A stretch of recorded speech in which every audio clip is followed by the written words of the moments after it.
I need this room for Victoria's wedding gifts. You are a parasite, Amanda. Those were the exact words my mother said before she kicked the last black trash bag off the porch and onto the muddy lawn. She didn't look sad. She didn't look conflicted. She looked annoyed that I was taking so long to leave. You are 30 years old, and you have nothing to show for it but bad credit and excuses. She spat, her voice sharp enough to cut through the storm. We're done carrying you. Then she slammed the front door in my face. The porch light clicked off, plunging me into total darkness. Before I tell you what she didn't know about the necklace I was wearing, tell me in the comments, have you ever been the black sheep of your family? I want to know I'm not alone. I didn't bang on the door. I didn't scream through the wood that I had nowhere to go. I didn't give her the satisfaction of hearing me break. I simply bent down, picked up the first sodden trash bag, and threw it into the trunk of my sedan. Then the second. Then the third. My hands were freezing, but my mind was operating with a terrifying, absolute clarity. I climbed into the driver's seat and locked the doors. The silence inside the car was heavy, broken only by the rhythmic thrum of the rain on the roof. I pulled out my phone. My mother had sent one final text. Don't bother asking your father for money. We cut you off an hour ago. I almost laughed. I opened my banking app. Face ID flashed, and the numbers populated the screen in bright, undeniable green. $25,400,000. They thought they were cutting off a leech. They didn't know they were severing ties with the family bank. For 3 years, I had been silently transferring $5,000 a month into an account under my father's name to help with the bills they constantly complained about. I called it consulting income so they wouldn't ask questions. I tapped the screen. Recurring transfer. Cancel. Confirm? Yes. That $5,000 wasn't support. It was a subscription fee for a family that had just revoked my membership. I put the car in drive and left the neighborhood without looking back. 20 minutes later, I pulled up to the valet stand of the Ritz-Carlton in downtown Greenwich. I didn't look like a guest. I looked like a drowned rat in a muddy coat. The doorman hesitated for a fraction of a second until I handed him a black card and told him to book the presidential suite for the month. 30 minutes later, I was standing in a shower that was larger than the bedroom I had just been evicted from. The steam filled the room, loosening the knot in my chest. I looked at myself in the fogged mirror. My name is Amanda. I am 30 years old. To the world, I am a ghost, an early investor in decentralized finance who cashed out quietly before the market turned. To my family, I am a failure. And standing there, wrapping a plush robe around my shivering body, I finally understood why. It wasn't because I hadn't achieved enough. It was because I refused to play the role they assigned me. Psychologists call it the scapegoat mechanism. In a narcissistic family system, there isn't enough love to go around. It's a zero-sum game. For Victoria to be the golden child, the perfect, shining success, there has to be a contrast. There has to be a failure. Someone has to absorb the family's toxicity so the others can remain pristine. My mother didn't hate me because I was useless. She hated me because my independence threatened her narrative. If I was successful, then Victoria wasn't special, and Patricia wasn't the savior. I had spent my entire life trying to prove I was worthy of the pedestal. I never realized that for the pedestal to exist, someone had to be the mud beneath it. I walked out to the balcony and looked down at the city lights. My phone buzzed. It wasn't an apology. It was a notification from the security app connected to my old room. Patricia was already in there. I watched the live feed on my phone as she ripped my posters off the walls, making space for Victoria's gift boxes. She looked happy. She looked relieved.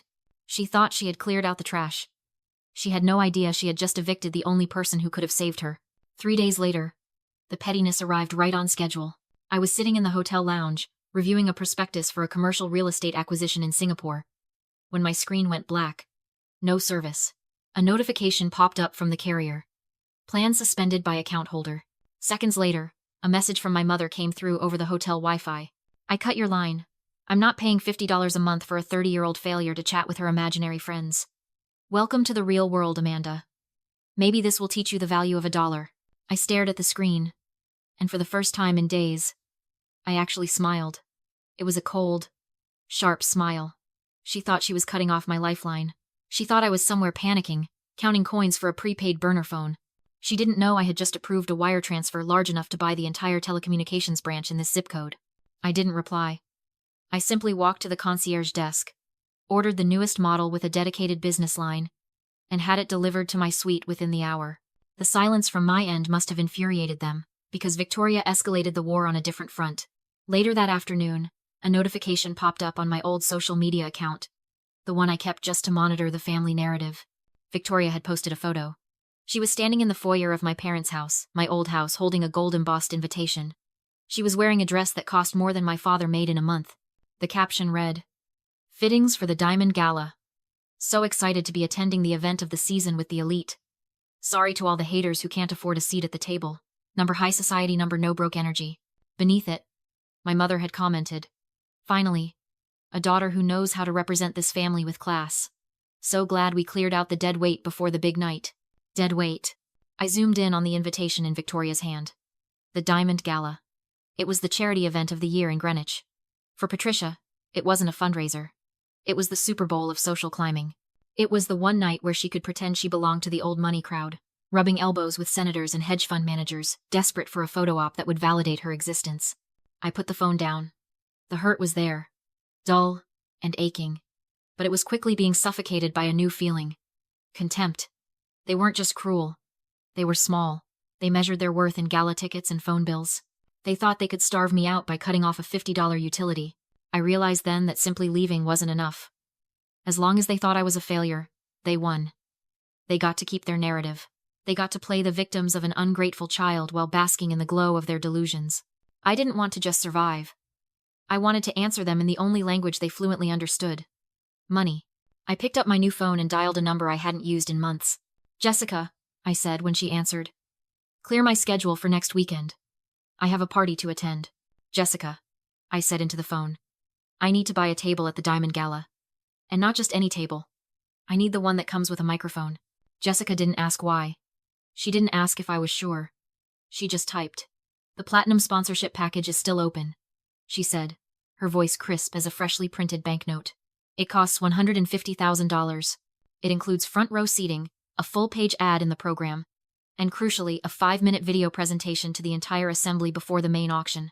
"Buy it," I said. "And for the video presentation, I'm sending you a file. It's not a corporate reel. It's raw footage. Consider it done." I hung up and authorized the wire transfer. $150,000 left my account in seconds. It was the price of a luxury car, or a down payment on a house. Gone in a blink, but I wasn't buying a table. I was buying a captive audience. The week passed in a blur of strategic silence. I didn't answer my mother's taunts. I didn't look at Victoria's Instagram stories. I spent the days with my stylist, selecting a gown that was the color of fresh blood and cut sharp enough to kill. The night of the gala, the air was thick with humidity and old money. The valet line was a parade of Bentleys and Rolls-Royces. I stepped out of my car, the red silk of my dress pooling around my heels like liquid courage. I wasn't Amanda the scapegoat tonight. I was Amanda the Platinum sponsor, the highest bidder in the room. I spotted them near the entrance.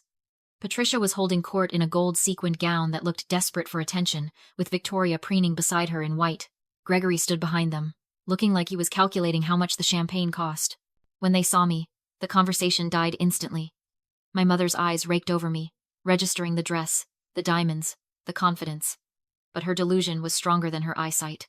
She didn't see success. She saw a desperate girl crashing a party she didn't belong in. She marched over, her heels clicking aggressively on the marble. "What do you think you're doing?" she hissed, grabbing my elbow. "Did you sneak in through the kitchen? Are you here to beg for your room back?" Victoria laughed. A cruel, tinkling sound. "Maybe she's volunteering, Mom. They always need extra servers for the coat check. Just don't spill anything on the guests, Amanda. It's tacky." I looked at them. Really looked at them. For 30 years, their disapproval had been my gravity.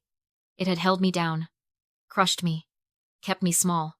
But looking at them now, petty, mean, and utterly clueless, I realized I had floated away. "I'm not here to serve, Victoria," I said, my voice calm. "And I'm definitely not here to beg." "Then leave," Patricia snapped, her nails digging into my arm. "Before security drags you out. You are embarrassing us." I gently removed her hand from my arm, as if she were a child who didn't know better. "I can't leave, Mother," I said, flashing the smile of someone holding a royal flush. "I haven't given my speech yet."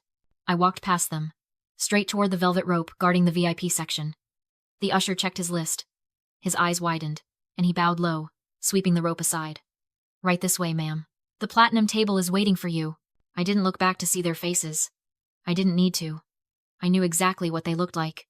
They looked like people realizing the ground was shifting beneath their feet, but having no idea the earthquake was already here. The ballroom went silent as the MC's voice boomed over the speakers. "Ladies and gentlemen, please welcome our mystery platinum sponsor for the evening, Miss Amanda Clark." The spotlight hit me. I stood up from the center table, feeling 300 pairs of eyes land on me. I didn't rush. I walked up the stairs to the stage with the weight of every insult my mother had ever hurled at me fueling my steps. I took the microphone. In the front row, I saw Patricia. Her face was a mask of pure horror. Her mouth was open, but no sound came out. Gregory looked like he was having a stroke.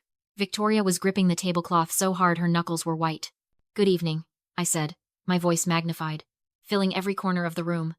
"I'm Amanda. Most of you know my mother, Patricia. She's sitting right there." I pointed. The spotlight swung to her, trapping her in its glare. She tried to smile. A ghastly, frozen grimace. I took a breath and spoke. "Last week, my mother called me a parasite over a $50 phone bill. She said I polluted her home and had no value." I clicked the remote. A grainy video filled the screen. A storm, trash bags in the mud, my mother screaming, "You are a parasite. Get out. I need the room for Victoria." Gasps rippled through the audience. Faces blanched. My mother looked like a villain on film. "I tried to give her the $150,000 sponsorship to pay her mortgage," I continued. "She threw me out. So I'm donating an extra $1 million to the Greenwich Shelter for Women, the place she told me to go." The room exploded with shock.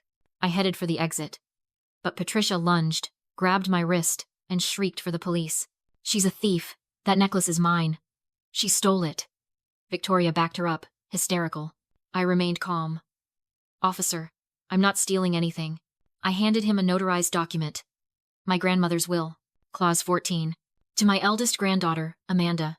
I leave the emerald necklace, upon her 30th birthday or wedding day. I turned 30 last month," I said. "My mother is the trustee." She hid it. Silence. If she claims it's hers, she's admitting to withholding trust assets and committing fraud. The officer's posture changed. "Ma'am, is that true?" Patricia cracked. "I'm her mother. Everything she has is mine." "Thank you," I said. "That's a confession." The handcuffs clicked. Patricia was arrested for fraud and embezzlement. Victoria sobbed as her mother was escorted out, still screaming threats. I didn't smile. The emerald at my throat wasn't even real. I bought it for $500. She walked into her own trap. Outside, I breathed the cold night air. I tipped the valet $100 simply because I could. The necklace, just metal and stone, sat beside me in the car. Victoria texted, "How could you? We're family." I deleted it. People say blood is thicker than water. They're wrong. Life is too short to beg for love from people who enjoy withholding it. As I drove away, I realized I didn't lose a mother that night. I escaped a captor. If you are clinging to toxic family out of guilt, let this be your sign. Respect must be earned, not inherited.